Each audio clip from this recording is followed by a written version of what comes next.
Jikalau orang sudah subhanallah, mengalir di lisannya subhanallah 165 kali minimal, masuk dalam dirinya, beredar pada tubuhnya. Begitu masuk ke matanya, maka matanya subhanallah. Dia tidak akan pernah melihat segala hal yang tidak disukai oleh Allah Subhanahu wa taala. Karena bertentangan dengan sifat-sifat dan hukum-hukum Allah. Maka mustahil dia akan melihat gambar-gambar yang tidak disukai oleh Allah. Mata subhanallah tidak akan melihat tayangan-tayangan yang tidak Allah sukai. Mata subhanallah tidak akan pernah melihat maksiat. Lisan subhanallah tidak akan berkata yang buruk, apalagi membenarkan tuduhan yang tidak baik kepada Allah. Ba'da salat subhanallah, tapi setelah salat selesai, zikirnya selesai, dia mengatakan semua agama sama, menuju pada Tuhan yang sama, cuman caranya beda-beda. Berarti ada yang tidak masuk kalimat subhanallah ke dalam jiwanya, cuman di lisan saja. Itu yang disebutkan di Quran surah 49 ayat ke-14. Dia cuma nyampe lisan, kalimatnya cuma nyampe lisan, gak nyampe ke hati. Qalatil a'rabu amanna. Ada orang Arab Badui mengatakan kami beriman. Qul lam tu'minu, katakan Muhammad kalian belum serius imannya, belum benar. Walakin qulu aslamna. Cukup katakan kami baru berislam. Walamma yadkhulul imanu fi qulubikum. Cuman kalimat iman itu baru di lisan, belum nyampe ke hati. Karena kalau sudah nyampe ke dalam qalbun, qulub, itu menyebar, disebarkan ke dalam seluruh anggota tubuh. Makanya orang beriman itu kalau benar imannya dilatih dengan amal soleh. Kalimat iman dan amal soleh disandingkan di Quran. Buka Quran surah 103. Wal 'asr innal insana lafi illa alladzina amanu wa. Makanya kalau orang sudah beriman itu, imannya akan otomatis menyebar dalam tubuhnya, membimbing tubuhnya untuk beramal soleh. Maka mustahil ada orang beriman beramal salah, mustahil. Pasti soleh. Matanya soleh, tangannya soleh, lisannya soleh, kakinya soleh. Mustahil. Karena itu setiap disebutkan fungsi tubuh kita, dibuka kalimat imannya. Untuk menunjukkan bahwa fungsi iman itu mengarahkan pada yang saleh. Mata, saya sering ungkap ini, Quran surah 24 ayat 30, laki-laki, 31 perempuan. Qul lil mu'minina yaghuddu min absarihim. Sebelum mengatakan yaghuddu min absarihim, palingkan dari pandangan yang buruk, imannya dulu dibuka. Qul lil mu'minina, katakan pada pria-pria yang beriman.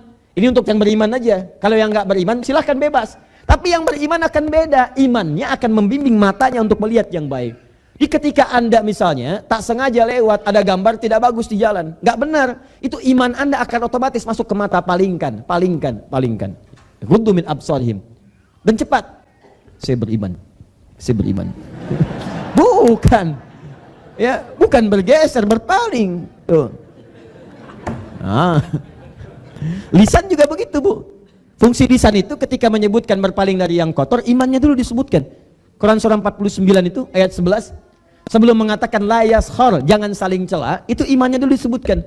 Ya ayyuhalladzina amanu, hai orang-orang yang merasa punya iman, la yaskhar qaumin qaum, jangan saling cela ya. Jangan saling cela, Anda bayangkan. Kalau lisan orang benar, ada iman dalam dirinya, iman itu akan naik ke lisannya. Jangan cela. La yaghtab ba'dukum ba'da, jangan gosip. Jangan gibah.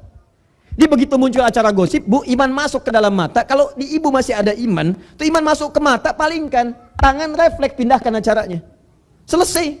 Karena iman itu akan membimbing. Kalau Anda menikmati itu artinya ada yang lemah dalam imannya. Ada yang lemah. Saya tidak, Ustaz. Bagus. Tidak seperti ibu itu tutat tuh. Enak banget. Sama. Gibah juga namanya. Tidak nonton tapi jadi pelaku. Paham ya? Nah, bagaimana melatih itu semua supaya otomatis jalan pakai iman, Pak? Kalau pakai iman tuh beda. Antum cari rizki, ya Senin sampai dengan hari Jumat misalnya bekerja. Bekerjanya pakai iman, itu otomatis akan melangkah pada yang dibenarkan oleh Allah. Otomatis. Gak akan kepikiran nyari yang haram, Pak. Makanya ketika Allah sebutkan orang beriman cari rizki, kalimat halalnya dibuang. Quran surah kedua, ayat 172. Tapi orang-orang biasa, itu halalnya disebutkan. Quran surah kedua, ayat 168. Di ayat 168, Al-Baqarah 168, paling kanan sebelah bawah, yang disebutkan nas, ya ayyuhan nas, hai manusia, kulu mimma fil ardi halalan thayyiba. Silakan bekerja, cari makan. Dapatkan dengan cara yang halal, legal, dengan cara yang benar. Jangan cari dengan cara yang kotor, baik hukum dunia apalagi akhirat. Thayyiba, dari yang halal ini dapatkan yang terbaik yang kamu butuhkan. Bukan segala yang kamu inginkan mesti dikonsumsi. Tapi ketika menyebutkan orang beriman, halalnya dibuang. Buka ayat 172-nya, paling kiri agak sedikit ke atas. Ya ayyuhalladzina amanu, hai orang-orang yang telah punya iman. Kulu min thayyibati ma razaqnakum. Silakan cari kerja, cari makan. Halalnya dibuang. Yang terbaik yang telah kami siapkan. Kenapa halalnya dibuang? Kata sementara ulama tafsir, karena orang yang punya iman itu imannya akan otomatis membimbing dia pada yang halal. Di mustahil dia cari yang haram karena imannya sudah disebutkan. Jadi kalau ada orang mengaku beriman masih mencari yang haram, itu ada yang salah dengan imannya. Makanya Nabi pernah sampaikan, la yusriqul mu'min indama yasriq fahuwa mu'min. Mustahil orang beriman itu mencuri, saat mencuri ada iman dalam dirinya. Karena baik akan bertemu dengan yang kotor. Gak ada orang mencuri pakai bismillah. Gak ada. Ambil motornya, ambil. Takut dosa, masjid pakai bismillah dulu. Oh, mustahil. Gak ada Pak, Bu. Kecuali yang udah mati imannya. Ya, mustahil. Baik dengan buruk gak akan pernah bersanding. Nah, itu poinnya. Pelajar beriman itu tidak mungkin menempuh pelajaran dengan cara yang kotor. Gak akan ada orang beriman nyontek pelajar. Gak akan ada orang beriman menempuh dengan cara yang haram dan sebagainya. Sama, Anda di rumah tangga kalau pakai iman, suami beriman, istri beriman, gak akan jadi yang haram. Ya, maaf, cari kerja gak akan cari yang haram. Sudah ada pasangan yang halal tidak akan milik yang haram.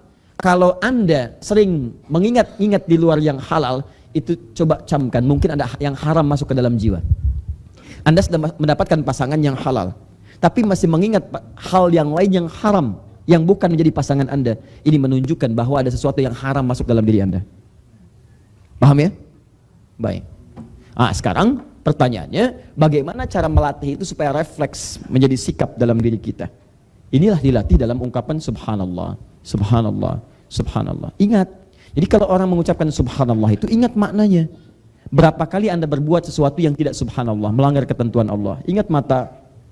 Di 33 kali itu, begitu diucapkan subhanallah, ingat dosa mata, subhanallah, ingat telinga, subhanallah, ingat lisan. Jangan-jangan selama ini mengerjakan sesuatu yang tidak Allah sukai.